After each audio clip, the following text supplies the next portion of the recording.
Welcome to next lecture of compiler design, that is on lexical analysis. I am Dr. Parul Yadav, Assistant Professor at Department of Computer Science and Engineering in Institute of Engineering and Technology, Lucknow.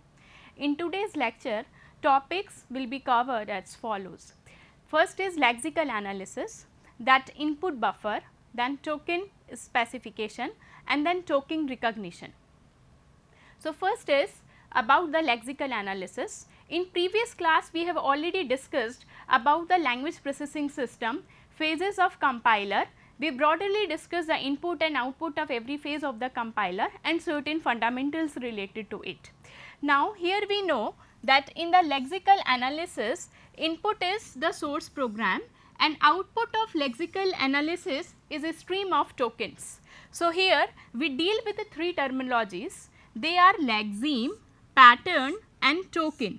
Lexeme, we know this is meaningful sequence of characters, and this meaningful sequence of characters is obtained based on the pattern. Pattern is the rule that follows some pattern.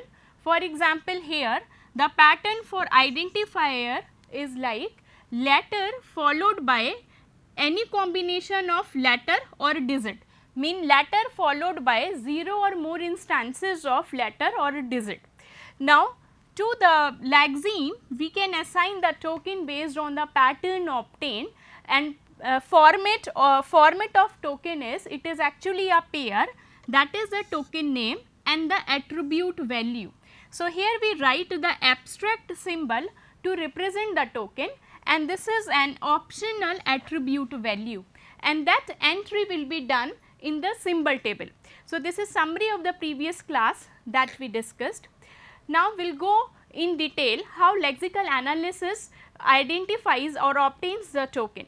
So, first we will see the placing of lexical analysis. So, input to lexical analysis is the source program, and lexical analyzer will produce the token, and that token will be input to the parser or the syntax analyzer, and output of syntax analyzer will be input to semantic analyzer. Now, here parser, after consuming this token, parser requests lexical analyzer to produce the next token using the command, that is get next token. So, this is actually the command or the function we can say, and using this command parser request lexical analyzer to produce the next token. So, lexical analyzer, here we have the source program. Lexical analyzer continues to read, start to read the input string and finds the next lexeme, and then finds the token for that lexeme, and then that token is given to the parser. Then parser again consumes it and then again requests lexical analyzer to produce the next token. So, in that way lexical analyzer and parser work together. Now, here we have the symbol table, and the entries or the details that we get in the program, they are stored in the symbol table. So, they may be stored or they may be fetched. So, based on with respect to task of lexical analyzer, we can categorize tasks in two categories. First is main category and second is additional task. So, in main category, lexical analyzer read the input character of the source program, it group them into lexeme, and then it produce as output the sequence of token for sequence of tokens for each lexeme. So, lexical analyzer will read the source program, it will find the lexeme, and based on the pattern it will return the token to the syntax analyzer. So, this is a main task of lexical analyzer. Apart from that, it performs certain other tasks also. So, just like first is the skipping out comments and the white spaces. In the program we may have the comments like single line comment or multiple line comment, it depends upon the programming language, the syntax for comment. So, program may have the comments. Now, lexical analyzer will read the comment, but it will not produce any token for it. Similarly, if there is multi-line comment, so it will find yes, this is a comment, but no token will be produced for the comment. Similarly, white spaces, in the program there can be white spaces like blank, single blank or multiple blank spaces may there, or tab may be there, or new line character may be there. So, the compiler will ignore the white spaces. No token will be produced for white spaces. It will read, but no token will be produced. Now, second is correlating error messages. Group them into correlating error messages. So, basically lexical analyzer keep tracks the line numbers, and based on those line numbers or based on new line characters, it can correlate error message with the line number, mean there is error in this particular line. So, it keeps track the new line characters. And next it make the copy of the source program with error messages inserted at the appropriate position. Sometimes a lexical analyzer may make the copy of the source program and error messages will be inserted at that particular position. And if we have the program that has macros, then macro expansion may also require to be done. So, it may be doing the task of macro pre-processing also. So, these are the tasks of lexical analyzer. Now, we will see lexical analysis versus parsing.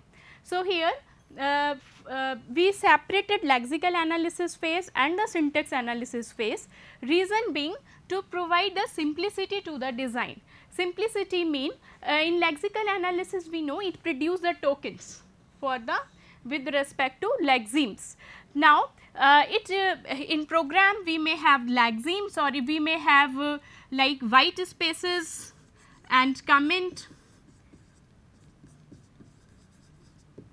So, lexical analyzer do not produce token for white spaces or comments. Similarly, so it simplifies our tasks, means some filtering work is done at lexical analysis phase only.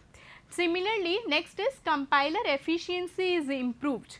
How compiler efficiency is improved? Because in lexical analysis we use regular expression to describe the pattern. Here we use finite automata to recognize the patterns, and here we use context free grammar to define the grammar, and here we use push down automata to recognize the grammar.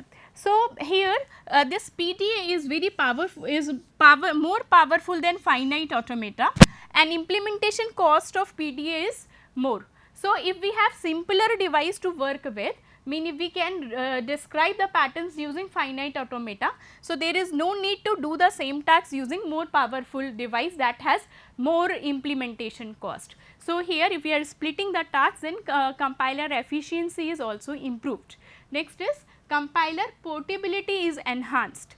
So, here basically this deals with the user, mean here we will have the source program and user will be typing something. So, there will be some input program related or input related requirements, device related requirements. So, they will be restricted to lexical analysis phase only. So, this is the reason why we split it. Now, we will see one example of Otron statement, and here we will try to see how the outputs or how the tokens will be produced. Now, suppose this is our input statement, E is equal to MC and square. Here we are trying to write a square. Now, we will try to find how many tokens are there and what are all tokens. So, we know that there are 5 classes of tokens like keyword, identifier, operator, punctuator symbol and constants. Constants further can be subdivided into number and literals. Now, see here, this is E and this is matching to pattern with respect to identifier. So, token we know it is a pair that contains the token name, and second is the attribute value. Attribute value mean entry to symbol table, index to entry in symbol table with respect to that particular lexeme. Now, here we have E, class to E is identifier and pointer to symbol table entry for E, means suppose we are creating a symbol table और जहाँ पर भी इसकी entry होगी that pointer will be written. Now, next is assignment. So, here it will return the token for assignment, and this entry is optional actually. So, here we have skipped. Next is M mean this is identifier and suppose entry for this is stored over here. So, it will return pointer to symbol table entry for M. Now, next is this one. So, this is multiplication operator. So, token corresponding multiplication operator will be produced. Similarly, we can produce other tokens, that is E, this is identifier, then is exponential operator, and this is the number, and this is the integer value 2. So, how many tokens are there? We can easily count. Tokens are 1, 2, 3, 4, 5, 6 and 7. Total 7 tokens are there, and we can find what is the token class and what is the attribute value for this. Similarly, there is another example to count the tokens. So, here what are the tokens? So, here the main thing is printf is a token, score is a token, rest are the punctuator symbols, they are the token. But if we will look at this portion, just to my focus is on here. If we look at this portion, this whole is a single token. This is the literal. So, sometimes students may mistake in counting it as separate token. This whole is a single token, this is literal, and other tokens can be counted in that way. Like printf is one token, opening parenthesis, closing parenthesis, and then comma and semicolon, they are separate tokens, and literal this whole is single token. Now, next is input buffer. So, here we have the statement, suppose E is equal to MC square, and this statement is with respect to the source program, and source program actually lies in input buffer, and input buffer is divided into number of cells. They can be numbered using Roman letters like 1, 2, 3 and 4. It has its left end and then it grows like this, and here we have two pointers, Lexeme beginning pointer and the forward pointer. So, this is the Lexeme beginning pointer, and here suppose we have initially both the pointers will point to the same cell. So, Lexeme beginning pointer points to the beginning of current Lexeme. So, whose extent we are attempting to determine. So, here it will point to the beginning of next current Lexeme, and forward pointer scans ahead until the pattern match is found. So, here initially Lexeme beginning pointer and forward pointer will point to particular cell. Suppose this is beginning of next Lexeme, so it is pointing over here. Now, forward pointer will advance one cell to right, and here again we are getting the star, and then it will advance one cell to right. So, here we are getting 2. After reaching at this particular cell, we came to know that this is not the part of Lexeme, we must be having Lexeme up to this cell.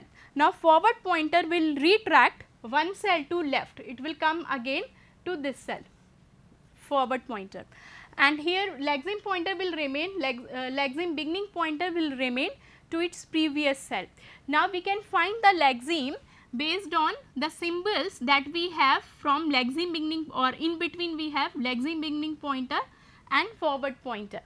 So, here we will get the Lexeme as double star. Now, why we are using the input buffering? Actually, this provides us a reading the source program in the speedy manner. We often look one or more character beyond the next Lexeme before we can be sure that we have the right Lexeme. As I told you that here we star and forward pointer will move here and then here. When we are reaching at 2, then only will come to know, yes, this is not a part of Lexeme, and up to here that should be the Lexeme. So, for identifying the Lexeme, we always read one or more character beyond to it. Reasoning, suppose in programming language we have the operators like less than, equal or not equal, like this. So, suppose in input buffer we have this less than or equal. So, Lexeme beginning pointer and forward pointer suppose at this cell, and at this cell suppose we are getting this, and this is also matching to particular category, that is less than operator. So, here we do not produce token for less than, rather we will go one cell beyond, and here we are getting equal. So, we know that this equal is part of this operator. So, how we came to know about it? After reading one symbol extra. Again we will move here, and here we will find some another symbol that is not related to that lexeme. Then we will retract to left position and will produce token for this. So, we read one or more symbols character extra. So, here we have two buffers that are alternatively loaded. So, these buffers are alternatively loaded. Once we are at end of this buffer, then parallelly first buffer will be loaded. Here we have divided the input buffer in two parts to speeding up our task. So, once we are end of this buffer, the second buffer will be loaded, and here the two buffers, they are each of size n, which is the disk block size, for example 4096 bytes.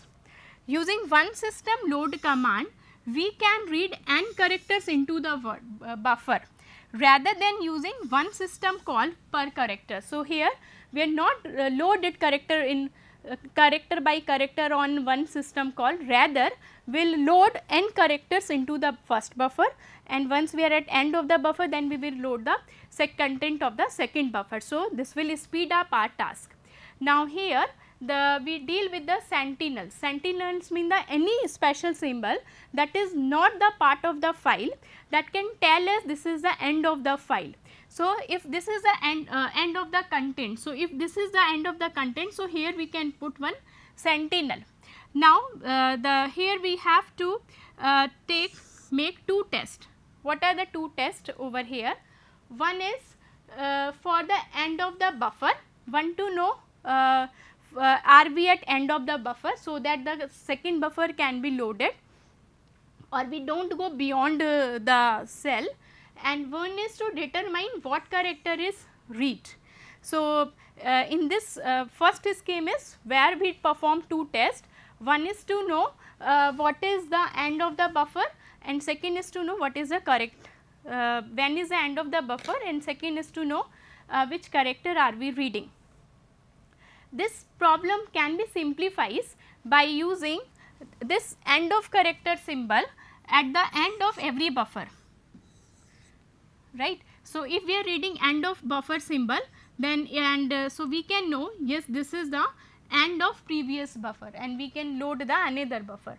Now, if we are at here, then we can came to know yes, this is end of the buffer, and if we are reading EOF somewhere here and this is not end of the buffer or end of the file, so we can find here this is the end of the file. So, here we can put the sentinel at the end of each buffer, and we can do the task by using the simple test. And here this is a code, or that is for loading the buffers. So, here this is a forward pointer, and if forward is at the end of first buffer, then we will reload the second buffer, and forward pointer will point to the beginning of the second buffer. Now, this if we are at end of this buffer, then this buffer will be loaded, first buffer will be loaded, and forward pointer will point to this particular cell at the beginning of the first buffer. Now, similarly, if forward pointer is end of the second buffer, we will reload the first buffer, and forward pointer will point the beginning of the first buffer, as I explained currently, and else the remaining cases can be written over here. So, this is about how we are loading and reloading the buffers. Now, next is token specification. Token specification can be done using the regular expressions. So, here we have the set of the regular definitions. So, regular definitions mean assigning variable to regular expressions, and further these variables can be used in the regular expressions. So, suppose initially we smallest symbol of the language is alphabet. Now, for each RI, alphabet will be RI will be defined on sigma union D1 D2 up to Di minus 1. So, assigning variable to some regular expression is suppose R1, assigning variable to some regular expression is called as regular definitions. Now, we will understand with one example. Suppose here we have letter mean regular expression like A capital A to capital Z, small a to small z and underscore, and to this whole we can assign a variable, that is suppose letter underscore, and next is suppose 0 to 9 and variable to it is digit, and here this is the definition for identifier, and how we are writing the regular definition for it or a regular expression for it. Here we are directly writing the variable name letter underscore. What is a letter underscore? This whole regular expression. Next is this one. Here we have letter underscore followed by letter underscore or digit, mean any combination from here or any combination from 0 to 9. So, similarly we can write the regular definition for number using the same construct. For example, digit means 0 to 9 like this.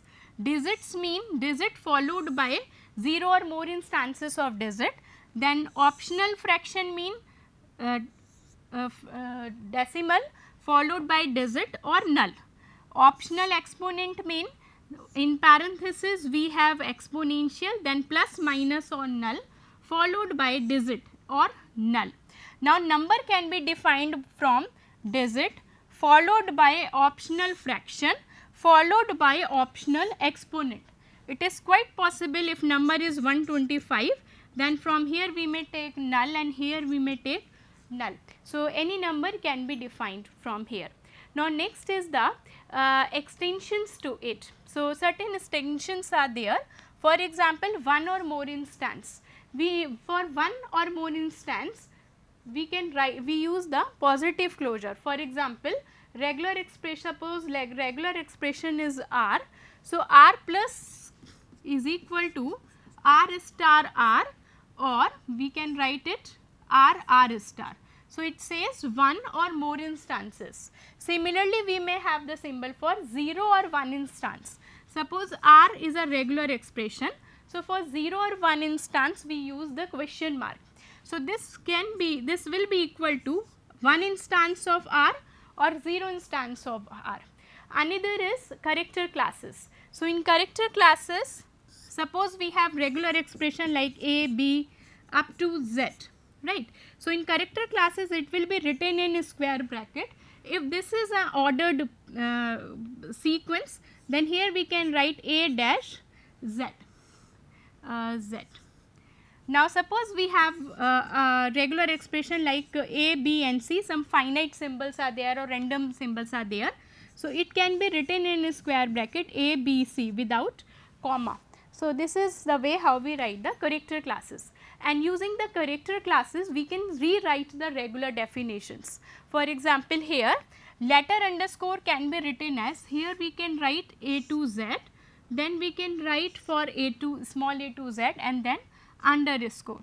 Digit means 0 to 9. So, in square bracket we can write 0 dash 9. Similarly, for identifier there is no change in definition of identifier. Now, next is recognition of token. So, here we can write the grammar for statements. For example, this is if statement, and here we have if expression then statement, and if expression then statement else statement or null. Expression is term, relation operator term or term. Then term is like identifier or number. So, actually we will discuss it in context free grammar, but here we will see the we'll focus on the tokens over here. Now, how to will focusing on the recognition of token. So, here we can write the regular definition for every pattern like digit, digits, number, or if, then, else. If we have if, we can directly write regular expression as I and F. If we have then, we can write I, T, E, N. T, H, E, N. If we have relational operators, so it can be written as, or here we can write all the relational operators and we can assign it to some variable. Now, in lexical analyzer will produce token for all these, or there can be more categories, but it will create a token for every category.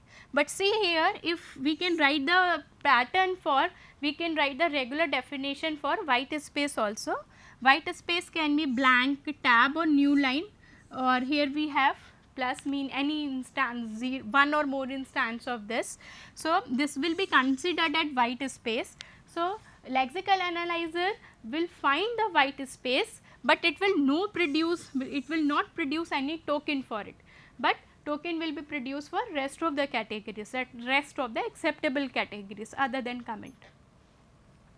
Now, in table we can make the entry like for white space no token will be produced, if then corresponding token will be produced. Similarly, if identifier is there, then we will write identifier, and here we will write pointer to table entry, and similarly all the operators and all other forms of lexeme can be placed in the token as and when required. Now, here we will see till now we have seen to define the regular expression. Now, next is a transition diagram. Now, here we have suppose relational operator. So, for relational operator we can draw the transition diagram. This is suppose a start state, operator is less than or equal, and if we are reaching at less than or equal, then this could be our final state, and here we can return the token. So, this at this state some function is taking place, some activity is taking place. So, this state is returning the token and its attribute. Similarly, if less than or equal not equal is there, so we will move to this state, token will be produced for not equal. There is other symbol, it means this is actually relational operator less than. Similarly, we can add here transition for all the operators. Next is the transition diagram for identifier.